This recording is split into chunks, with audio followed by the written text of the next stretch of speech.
आपने हमारी वीडियो में देखा था, हमने आपको बताई थी पाठ योजना कैसे तैयार की जाती है। आज हम आपको नेक्स्ट टॉपिक समझाएंगे, वो है अधिगम का मूल्यांकन। अधिगम का मूल्यांकन क्यों किया जाए, आकलन एवं मूल्यांकन के क्या प्रयोजन होते हैं, इसे क्यों किया जाए, क्या आवश्यकता है इसकी आवश्यकता इसलिए है ताकि हम छात्रों के अधिगम में सहायता हेतु, छात्र जो अधिगम करते हैं उसकी सहायता के लिए मूल्यांकन अति आवश्यक है। सेकंड पॉइंट, छात्रों की क्षमताओं एवं कमजोरियों की पहचान हेतु, हम छात्रों की क्षमताओं और उनकी कमजोरियों को कैसे पता लगाएं, इसके लिए हमें मूल्यांकन करना अति आवश्यक है। तो इसके दो उद्देश्य होते हैं। पहला है अधिगम गतिविधियों की संरचना, छात्रों ने जो अधिगम किया उसकी गतिविधियों की संरचना हम किस तरह से करें, उसके लिए हमें मूल्यांकन करना अति आवश्यक है। इसमें दूसरा उद्देश्य है पाठ्यचर्या की संरचना, कि पाठ्यचर्या की जो संरचना है वो किस आधार पर की जाए, हम उसके आधार पर उसका मूल्यांकन कर सकते हैं।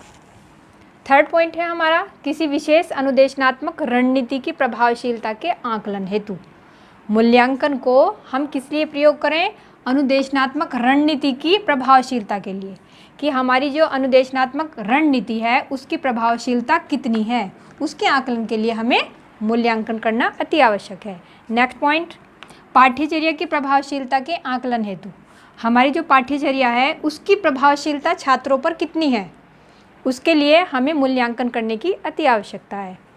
नेक्स्ट पॉइंट है, नेक्स्ट एंड लास्ट, शिक्षण की प्रभावशीलता के आकलन हेतु, शिक्षण विधि की प्रभावशीलता छात्रों पर कितनी हुई, उसके लिए हमें किससे पता लगेगा, हमें मूल्यांकन से पता लगेगा। तो ये थे हमारे पॉइंट्स, आकलन एवं मूल्यांकन के प्रयोजन, किसका क्या प्रयोजन है होते हैं।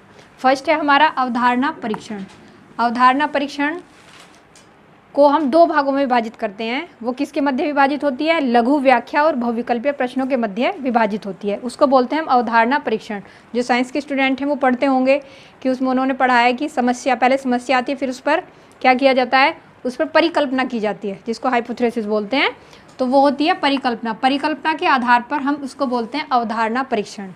जैसे कि छात्रों को हमने कोई समस्यात्मक प्रश्न दे दिया और उनसे उस पर परिकल्पना करने के लिए कहा गया।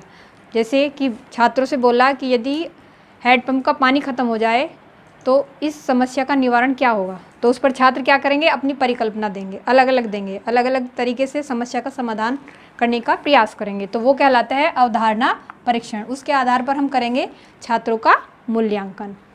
सेकंड टेक्निक है हमारी सत्रीय कार्य। सत्र के अंदर हम छात्रों को किस तरह के रचनात्मक, प्रयोगात्मक उन्हें कार्य देते हैं, उसके आधार पर भी हम उसका क्या करते हैं, मूल्यांकन करते हैं। थर्ड है हमारा स्व प्रतिवेदन। स्व मीन्स अपना प्रतिवेदन, अपने विचार रखना, किस आधार पर, वो डायरी में रखना, अपने तरह से अपने विचारों को डायरी में एकत्रित करना, प्रश्नावली, प्रश्न बनाकर, साक्षात्कार, उनका आपस में साक्षात्कार कराकर, तो हम क्या करते हैं, स्व प्रतिवेदन के आधार पर छात्रों का मूल्यांकन करते हैं। नेक्स्ट है चिंतनशील जर्नल। चिंतनशील जर्नल का मतलब यानी ऐसे जर्नल्स, ऐसे आर्टिकल्स निकालना जिन पर वो बच्चे, अपने छात्र अपना क्या कर सकें, अपने विचार व्यक्त कर सकें। तो उस पे आधार पर भी हम बच्चों का मूल्यांकन करते हैं छात्रों का। नेक्स्ट एंड लास्ट है हमारा सेमिनार, वाद विवाद और परियोजना कार्य। सेमिनार का मतलब होता है गोष्ठी, यानी हम किसी एक पर उनकी वर्कशॉप कराना या विचार गोष्ठी कराना उन पर, क्या, किसी टॉपिक पर, तो उससे हमें पता लगेगा कि छात्रों ने कितना अधिगम किया और उस अधिगम का मूल्यांकन करने की वो तकनीक होगी।